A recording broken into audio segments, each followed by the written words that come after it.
Everyone thought I was just a fashion buyer with rich parents, that I coasted through life. Even my fiancé. Even my sister. So I gave her $250,000 to start fresh, and she thanked me by crawling into his bed. What they didn't know, I owned everything they touched. You know what hurts the most? It's not the betrayal. It's realizing you gave someone everything and they still looked you in the eye and lied. My name is Ava Monroe. I'm 34. And for most of my life, people have assumed I'm just fortunate. A rich girl with rich parents. A fashion buyer who plays dress-up and brunches in Manhattan. They were half right. My parents did leave me money when they died 12 years ago. But what they left me wasn't cash. It was a failing textile company drowning in debt. I was 22, fresh out of business school, suddenly responsible for 200 employees who looked at me like I was their death sentence. Everyone expected me to sell, take the insurance money and run. Instead, I worked 18-hour days, learned every aspect of the business. Within 5 years, I'd turned it around. Within 10, I'd built a holding company that owned pieces of everything. But here's the thing about being underestimated: it's easier, safer, and it gives you an advantage they never see coming. Even Jonathan didn't know. We'd been together for 3 years, engaged for 6 months.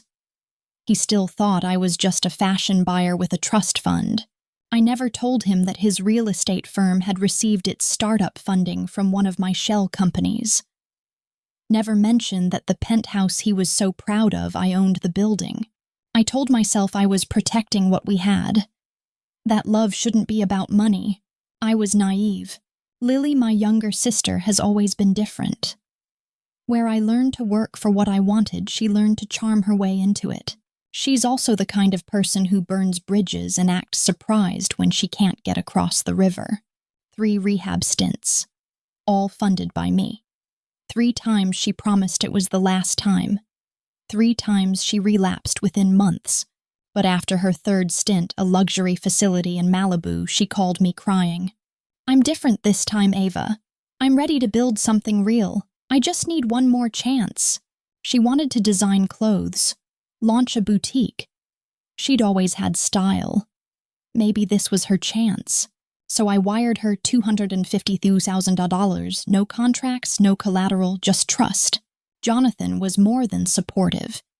He offered to help her find a space, even suggested a location in Soho.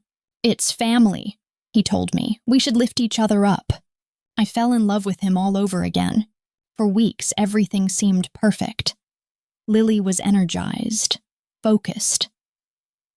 Jonathan came home with stories about her progress, how determined she was. Then Lily stopped calling. When I asked Jonathan about her progress, he'd be vague. Give her space, he'd say. Something in my gut started to twist. Then came the night of the Metropolitan Arts Foundation Gala. I arrived early at the Langley Hotel to drop off a dress for a client. Walking toward the ballroom, I heard familiar laughter from a private lounge. Jonathan's laugh. The door was cracked open. I could see inside without being seen. Lily was sitting on Jonathan's lap, his hands on her waist. She was wearing the black dress I'd bought her for Christmas. His tie was loose. Her lipstick was smudged. They were sharing champagne from the same glass. Intimate, comfortable, like this wasn't the first time. I watched Jonathan brush hair from her face. Watched her lean into his touch. Watched him whisper something that made her throw her head back and laugh. The sound hit me like a physical blow. I'd heard that laugh before. In our apartment, at dinner, in my kitchen. They'd been playing me. Both of them. I didn't confront them. Didn't make a scene. I went to the bathroom, fixed my makeup, and joined the gala. But something cold and calculating had taken over. The same instinct that had saved my father's company. That night I made lists, Jonathan's assets, his dependencies, his vulnerabilities, Lily's situation, her debts, her weaknesses, everything they had, everything they needed. Then I realized something beautiful. I owned them, completely. Jonathan's startup loan had come from Monroe Holdings, my holding company. The line of credit that kept his business liquid also mine. His office building mine. His penthouse apartment, I owned that building too. As for Lily, the boutique space Jonathan had helped her find, it was owned by a company I'd bought 2 years ago. Her lease was with me. The $250,000 I'd given her was already spent. On inventory, on contractors, on equipment. She was 3 weeks from her grand opening. Everything depended on me. The next morning, I called my lawyer. First, Jonathan. His loan agreement had a clause about material changes. Getting engaged to someone who owned the lending company probably qualified, especially since he'd never disclosed it. The loan was being called in. Full payment due within 30 days. With penalties and interest, $2.3 million, more than Jonathan had in liquid assets. Enough to force him to sell everything. Next, Lily's lease. There was a morality clause in the fine print. Something about not engaging in activities that could damage the building's reputation. Sleeping with your sister's fiancé probably qualified. Eviction notice. 30 days to vacate. Security deposit forfeited. But I wasn't done. I called an emergency board meeting for Jonathan's company. As the majority shareholder, I had the right. I presented documentation of poor performance. Financial projections that had been overly optimistic. A pattern of decision-making that put the company at risk. It was all true. Jonathan was good at networking, terrible at operations. He'd been coasting on my money for years. The board voted him out. Unanimously, I watched from the hallway as security escorted him from his office. His face was confusion and panic. He never saw it coming. The next day, I visited Lily's boutique. She was there with contractors putting finishing touches on the space. It looked beautiful. "Ava," she said, nervous. "What are you doing here?" I wanted to see how everything was coming along. I walked around the space, admired the fixtures, the layout, the inventory. All of it paid for with my money. All about to disappear. "It's beautiful," I told her. "You should be proud." She beamed. For a moment, she looked like the little sister I remembered. I almost felt sorry for her. Then I remembered Jonathan's hands on her waist. "There's just one problem," I said. I handed her the eviction notice. She read it twice. Her face went pale. "I don't understand." "You're being evicted. The lease is terminated." I pointed to the morality clause. Watched understanding dawn in her eyes. "You know," she whispered. "I know." She started to cry. "Ava, please, I can explain."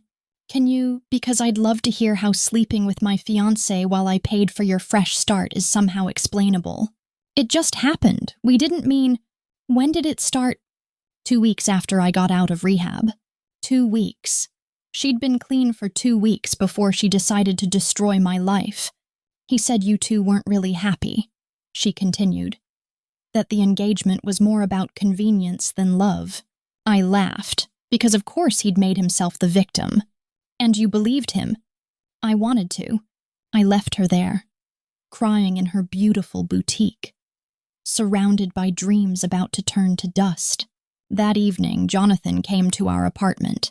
He still had his key. "Ava, we need to talk," he said. "About what?" "The board meeting, the loan. Someone's targeting my company." He ran his hands through his hair. "You have to help me figure this out. We're in this together." "Are we?" Something in my tone made him stop. What's that supposed to mean? "I saw you, Jonathan, at the Langley with Lily." His face went white. "It's not what you think," he finally said. It's not because I think I saw my fiancé with his hands on my sister while she sat on his lap sharing champagne like lovers. How long, I asked, since she got back from rehab? 3 months. They'd been lying to me for 3 months. I pulled out my phone, showed him the bank statements, the loan documents, the ownership papers. You own everything, he whispered. I own everything. Why didn't you tell me? Because I wanted to see if you'd love me without it. And you answered that question when you put your hands on my sister. He was quiet for a long time. What happens now? Now you pay back the loan. $2.3 million. 30 days. I don't have that kind of money. Then you'll lose everything. I walked to the door. Your things will be packed and sent to you. Don't come back here. Where am I supposed to go? I hear Lily's looking for a roommate. Her lease is up in 30 days. A month later, I hosted an event. I rented a rooftop in Manhattan, invited fashion editors, buyers, influencers. I wore a dress I'd designed myself. Emerald silk. Bolder than anything I'd worn before, I announced the launch of Monroe Fashion. Not a subsidiary or quiet investment. My name, my vision, my empire coming out of the shadows. The response was overwhelming. Orders poured in, press requests, partnership offers. At the end of the evening, I stepped up to the microphone. 3 months ago, I said, someone close to me said I was just a rich girl playing dress-up, that I'd never built anything real. The crowd was silent. They were wrong, but that's okay. Sometimes people need to underestimate you. It makes it easier to surprise them. The applause was thunderous.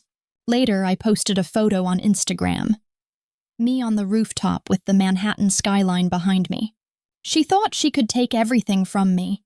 He thought I was just along for the ride. Now they're both blocked and I own the skyline behind me. It went viral. Because everyone has someone who's underestimated them, who's taken their kindness for weakness. 6 months later, I heard that Jonathan had declared bankruptcy.